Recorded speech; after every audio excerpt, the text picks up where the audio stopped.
ప్రభు అయినటువంటి యేసుక్రీస్తు నామమున చేరి వచ్చిన మీకు అందరికీ వందనాలు తెలియజేస్తున్నాను. పోయిన దినాన్ని మనం చూసుకున్నట్లుగా దావీదు రాసిన కీర్తనలు 126వ దావీదు కీర్తన 1, 2, 3 వచనాలు పోయినసారి మనం ధ్యానించాము. ఇప్పుడు 4, 5, 6 వచనాలు మాత్రం ధ్యానిద్దాం. అది మనము పోయినసారి చూసుకున్నట్లుగా ఆ యొక్క సమయం లేదు వాటిని ముందుకు వెళ్ళిపోతున్నాను. ఆ యొక్క విషయాలు ఏంటంటే చెరువులో పట్టబడిన వాళ్ళు ఏ విధంగా అనుభవించారు, ఆ యొక్క శ్రమలు, తర్వాత ఆ యొక్క ప్రాంతంలో బబులోను దేశంలో నెబుకద్నెజరు ద్వారా కొనిపోబడినప్పుడు వాళ్ళు పడుతున్నటువంటి బాధలు, తర్వాత దేవుడు కొంతవరకు వాళ్ళను కొంత శ్రమల పాలు చేసిన తర్వాత వాళ్ళు తీసుకొచ్చిన తర్వాత మళ్ళీ వాళ్ళను విడిపించడం, తద్వారా దేవుని వారి స్తుతించడం, వారి నోటి నిండా నవ్వు ఉండడం మనము చూడగలుగుతూ వచ్చాం. ఈ దినాన మన ఉద్దేశం ఏంటంటే 5వ వచనం మెయిన్, కన్నీళ్లు విడుచుతూ విత్తువాడు సంతోషగానంతో పంట కోసేతురు, ఇడికేడు విత్తనములు చేత పట్టుకొని ఏడ్చుపోవాడు విత్తువాడు సంతోష గానము చేయుచు పనులు మోసుకొని వచ్చు. ఈ యొక్క బైబిల్ గ్రంథకర్త రాస్తున్నటువంటి ఉద్దేశాన్ని మనం 2 నిమిషాలు ఆలోచించినట్లయితే, దక్షిణ దేశంలో ప్రవాహము పారినట్లుగా ఆయన రాస్తున్నాడు 4వ వచనంలో. ఇక్కడ మనం చూసుకున్నట్లయితే ఈ యొక్క చెరువులోనికి వెళ్ళిపోయిన వారు ఆ యొక్క రాజు చేత విడిపింపబడిన తర్వాత కొంతమంది మొదటగా ఈ యొక్క ఇజ్రాయెల్ దేశానికి వచ్చినట్లుగా మనం చూస్తాం. ఆ విషయాన్ని ఎజ్రా గ్రంథంలో ఆయన రాస్తాడు. ఎజ్రా గ్రంథం 2వ అధ్యాయం 1వ వచనంలో, బబులోను రాజు అయిన నెబుకద్నెజరు చేత బబులోను దేశమునకు చెరగొనిపోబడిన ఆ దేశమందు పుట్టి చెరల నుండి విడిపింపబడి యెరూషలేమునకు యూదా దేశమునకు తమ తమ పట్టణములకు పోవునట్లు సెలవు పొంది. ఇక్కడ మనం చూస్తే వీళ్ళు ఆ చెర నుంచి విడిపింపబడి ఈ యొక్క యెరూషలేమునకు తిరిగి వస్తున్నట్లుగా మనం చూస్తాం. ఆ వచ్చిన వారు మనం ఆలోచిస్తే ఆ యొక్క అధ్యాయం అంతా కూడా ఆయన రాస్తాడు.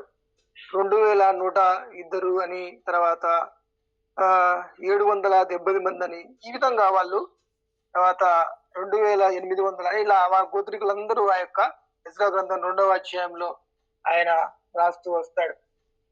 ఈ విధంగా ఆడ ఎవరైతే మొదటగా వచ్చారో యెరూషలేమునకు, ఆ యొక్క తర్వాత మిగతా వారిని కూడా ఆ యొక్క రాజు విడుదల చేస్తున్నట్లుగా మనం చూస్తాం. ఈ విధంగా వాళ్ళు వస్తున్నప్పుడు ప్రవాహంలో వచ్చినట్లుగా వాళ్ళు ఆ యొక్క యెరూషలేమునకు రావడాన్ని మనము చూస్తూ ఉంటాం.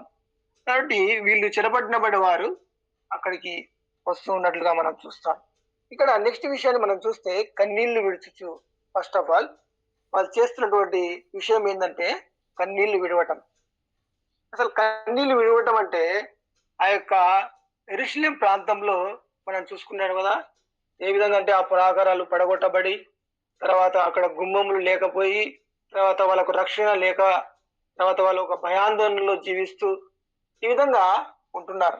ఆ యొక్క యెరూషలేం ప్రాంతం, ఆ భూమి అంతా కూడా ఎంతో దుర్భరమైన పరిస్థితిలో ఉంది, ఎందుకు పనికిరాని విధంగా ఉంది. తర్వాత అక్కడ ఉన్నటువంటి ఆ యొక్క యెరూషలేంలో ఆరాధన జరగటం లేదని కూడా మనం చూసుకోవచ్చు. ఈ విధంగా చూస్తున్నప్పుడు నెహెమ్యా గ్రంథంలో మనం ఆలోచిస్తే ఆయన ఏం చేస్తున్నాడంటే, అక్కడ నెహెమ్యా ఏడుస్తూ ఉన్నాడంట. 1వ అధ్యాయం 4వ వచనంలో మనం చూస్తే అక్కడ రాస్తాడు.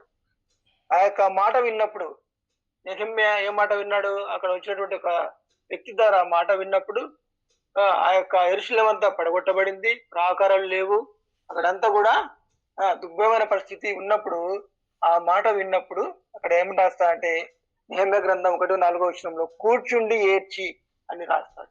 సో ఆ మాట విన్న వెంటనే తన హృదయంలో కలిగినటువంటి బాధను మనము చూడవచ్చు. కూర్చుండి ఏడ్చి నిజంగా ఏడుస్తున్నాడు, కన్నీళ్లు విడుస్తున్నాడు ఆ యొక్క ప్రాంతాన్ని గురించి. నెహెమ్యా ఏడుస్తూ తన భార హృదయాన్ని దేవునిలో ప్రార్థిస్తున్నట్లుగా మనం చూస్తాం.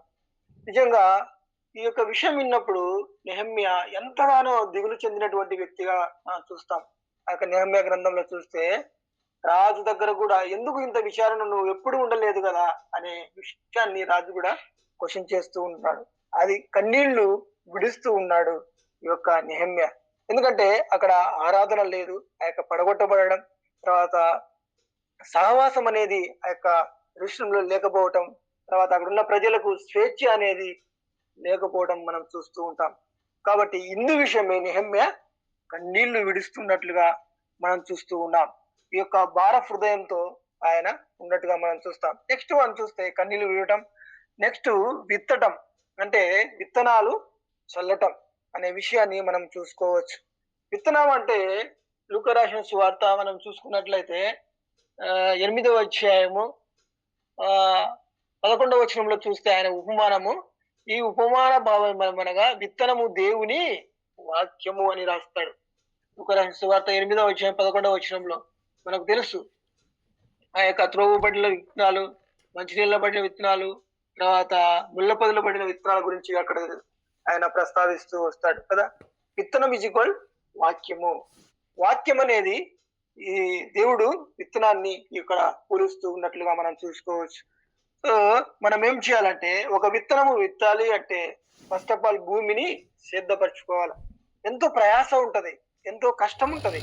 తర్వాత వాటిలో ఉన్నటువంటి కలుపు మొక్కలన్నిటినీ మనము వేరు వేసుకోవాలా, తర్వాత కష్టపడాలా. సో వ్యవసాయం చేయడం అనేది అంత ఈజీ అయినటువంటి పని కాదని నేను తెలియజేస్తున్నాను. సో ఈ విషయంలో మనము ఆలోచించినట్లయితే నశించే ఆత్మల పట్ల మనం చేస్తున్నటువంటి ground work first of all మనం చూస్ చేసుకోవాలా. ఎక్కడైతే దేవుని వాక్యం లేదో, ఎక్కడైతే బీడు భూములు ఉన్నాయో, అందుకే యుఎస్ఏలో ఒక కొత్త విధానాన్ని తీసుకొచ్చారు. ఏంటంటే ఏ ప్రాంతాల్లో అయితే స్టూడెంట్ మినిస్ట్రీ లేదో, ఏ ప్రాంతాల్లో అయితే అక్కడ నుంచి ఆ యొక్క రిప్రజెంటేటివ్స్ లేరో అక్కడ గూడి భూములు దర్శిద్దాం అనే ఒక ప్రోగ్రామ్ యొక్క తీసుకొచ్చినట్టుగా మనం చూస్తాం. అంటే గూడి భూములు దర్శిద్దామంటే అక్కడ అంటే ఏ పంట లేదు ఆ ప్రాంతంలో, ఎవరు దేవుని నమ్ముకోలేదు, ఏ స్టూడెంట్స్ లేరు ఆ ప్రాంతంలో. అందుకోసం అక్కడికి వెళ్ళి ఒక ప్రతి గ్రాడ్యుయేట్ ఇన్ఛార్జ్ ఇస్తారు. ఇచ్చిన తర్వాత అక్కడికి వెళ్ళి వాళ్ళు ప్రార్థన చేయాలా.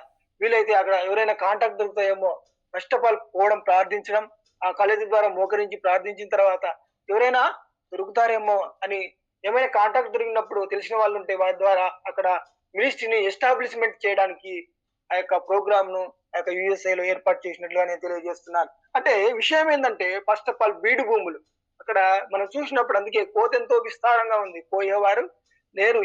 అసలు భూములు చాలా ఉన్నాయి కానీ పంట వేసేవారు లేరనే విషయాన్ని మనము తెలుసుకోవచ్చు. అందుకే కష్టపడాల. వ్యవసాయం చేయడం అంటే అంత ఈజీ మసి కాదు. ఎంతో చెత్త ఉంటది, కచ్చ పొదలు, ముళ్ళ పొదలు ఎన్నో ఉంటాయి. వీటన్నిటిని మనము వేరు వేసుకుంటూ వెళ్ళవలసినటువంటి వారమై ఉంటున్నాం. కాబట్టి ఈ యొక్క విత్తనం అనేది మనం చల్లినప్పుడు మనము అదే విధంగా మనం చూసినప్పుడు కొరింథీయులకు రాసిన పత్రిక 11వ అధ్యాయంలో మనం చూస్తే సమయం లేదు కానీ నేను చూపించడానికి అక్కడ ఎంతగానో పౌలు గారు ఇబ్బంది పడినట్లుగా మనం చూస్తాం. ఆ యొక్క విషయం, ఆ యొక్క పొలాల విషయంలో చూసినప్పుడు ఆయన ఎన్నో సార్లు జాగరణ లేకుండా ఎన్నో దెబ్బలు తింటిమి అంటారు రాస్తాడు. 23వ వచనం 11:23లో అపరిమితమైన దెబ్బలు తింటిమి, అనేక పర్యాలు ప్రాణాపాయ స్థితిలో ఉంటేమి, బెత్తములతో కొట్టబడితిమి, శ్రమ పడితిమి, రాత్రింబవళ్ళు సముద్రంలో ఉంటిమి. ఈ విధంగా ఆయన రాస్తూ రాస్తూ రాస్తూ పౌలు గారు చివరికి ఏమంటారంటే చెప్పవలసినవి ఇంకా ఎన్నో ఉన్నాయి. అనేక పర్యాయాలు, ఒకటి కాదు, 2 సార్లు కాదు, ఎన్నో సార్లు. ఎందుకు తెలుసా? ఈయన జర్నీ కూడా మనం బైబిల్ గ్రంథంలో చివరి అధ్యాయంలో మనం చూసినట్లయితే పౌలు యొక్క ప్రయాణం అనే ఒక పెద్ద డయాగ్రమే ఉంది, ఒక పెద్ద మ్యాప్ వేసేసారు. ఆయన ఎన్నో జర్నీలు, first journey, second journey, third journey, ఈ విధంగా ఆ యొక్క ప్రాంతాల్లో దేవుని సువార్తను ఎస్టాబ్లిష్ చేసుకుంటూ లవోదికీయ, తర్వాత స్ఫూర్మ, ఈ విధంగా ఎన్నో ఎన్నో పత్రికలు రాసినట్టుగా మనం చూస్తాం. ఎందుకో తెలుసా? ఈయన ఆ యొక్క బీడు భూముల్లో తన విత్తనము చల్లాలి అని, తర్వాత తన కోసము ఎన్నో ఆత్మలు సంపాదించాలనే ఉద్దేశముతో తను ఆ యొక్క ప్రాంతాలు తిరిగినట్లుగా మనం చూస్తూ ఉంటాం. అదేవిధంగా చూస్తే ఇశ్రాయేలు వద్ద కొన్ని విత్తనాలే ఉన్నాయి. అక్కడ ఇక్కడ రాస్తాడు కదా, పిడికెడి విత్తనములు చేత పట్టుకొని అని రాస్తాడు 6వ వచనంలో. కీర్తన గ్రంథం 126 6వ వచనంలో పిడికెడి విత్తనాలు మాత్రమే ఉన్నాయి. సో ఈ విత్తనాలను వాళ్ళు జాగ్రత్తగా, అంటే కొంతమంది మాత్రమే ఆ యొక్క యెరూషలేమునకు వచ్చినట్లుగా మనం చూస్తాం కదా, తర్వాత ప్రవాహములుగా వచ్చినట్టుగా అప్పుడు ఈ విషయాన్ని రాస్తున్నాడు కదా. విత్తనములు నాటకపోతే నెక్స్ట్ జనరేషన్కి ఫుడ్ లేదు కదా. ఎప్పుడైతే మనము ఆ యొక్క వ్యవసాయం చేస్తామో లేదా కల్టివేషన్ చేస్తామో అప్పుడు మాత్రమే మనకు సఫిషియంట్ ఫుడ్ రావడానికి ఆస్కారం ఉంటది కదా. ఒకవేళ మనం విత్తకపోతే ఆ విత్తనాలు అలాగే ఉండిపోతాయి. అవి ఎప్పుడైతే భూమిలో పడతాయో, తర్వాత ఎప్పుడైతే అక్కడ పడతాయో అప్పుడు మొలిచి తద్వారా మనకు కొంత ఆహారం అనేది రావడానికి ఆస్కారం ఉంది. కాబట్టి మనము ఈ యొక్క మన చేతిలో ఉన్నటువంటి ఈ యొక్క విత్తనాలు అనే వాక్యాన్ని ఎక్కడైతే బీడు భూములుగా ఉన్నటువంటి ఆ యొక్క ప్రదేశాలు ఉన్నాయో వాటిని మనం చూస్ చేసుకొని అక్కడ మనము విత్తడానికి ప్రయాసపడవలసిందిగా తెలియజేస్తున్నాను.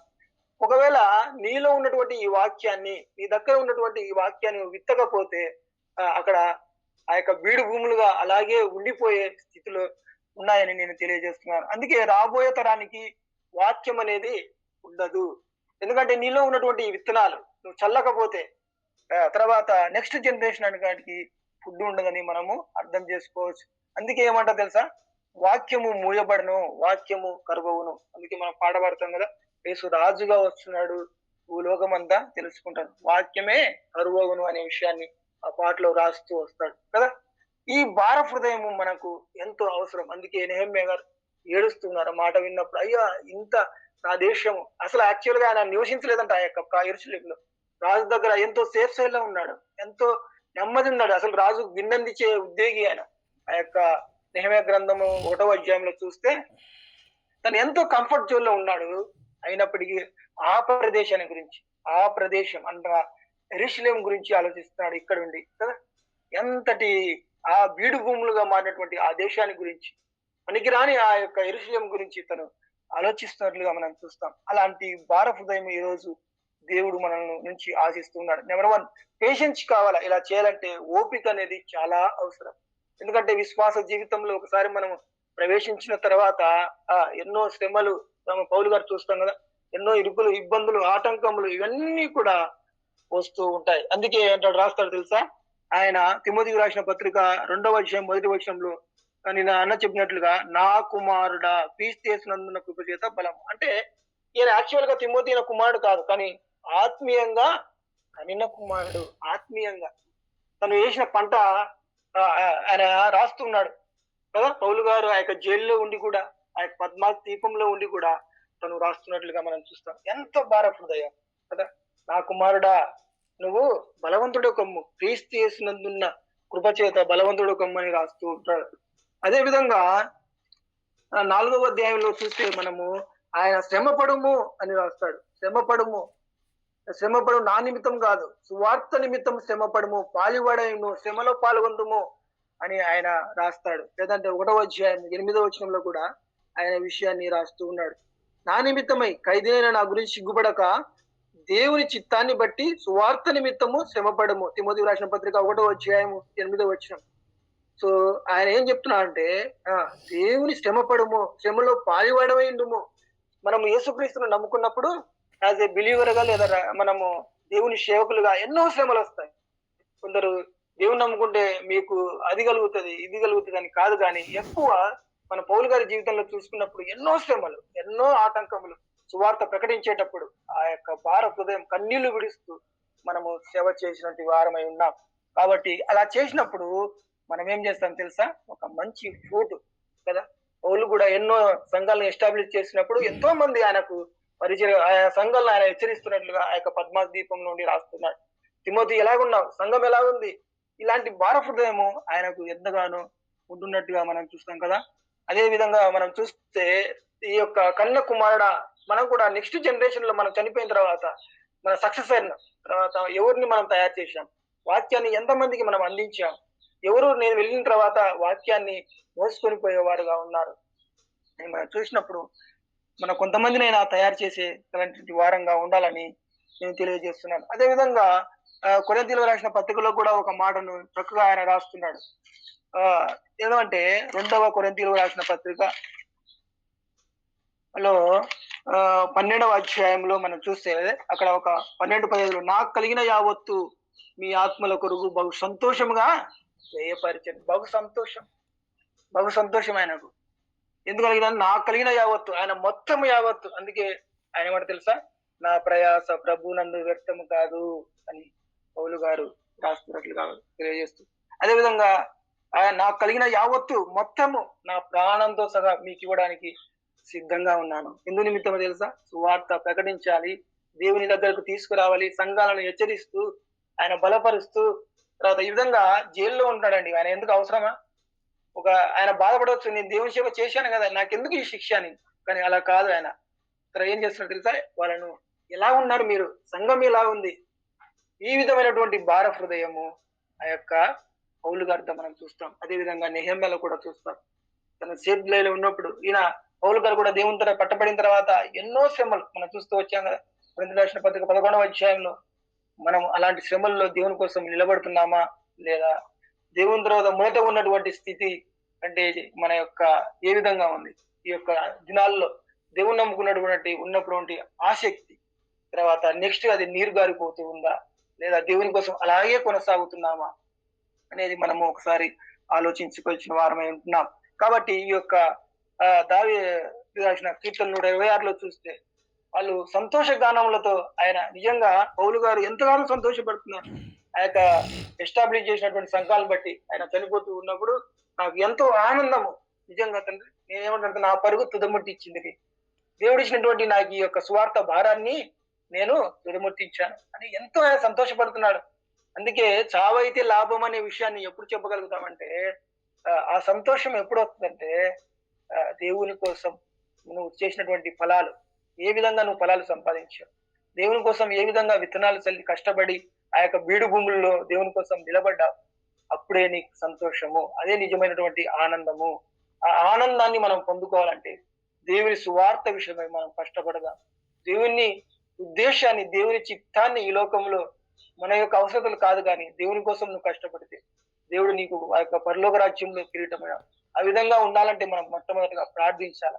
ఆ యొక్క ప్రార్థన భారాన్ని మొత్తగా మనం మోకలించి, దేవా నేను నీ పని చేయడానికి సిద్ధంగా ఉన్నాను, నాకేది అప్పగిస్తావు, నేను ఆ పనిలో వెళ్ళడానికి సిద్ధంగా ఉన్నాను. నిజంగా అబ్రహాం చూపించు దేశం తెలియదు ఆయనకు, అయినప్పటికీ వెళ్ళిపోయాడు. దేవుడు వాడుకున్నాడు, బహుగా వాడుకున్నాడు.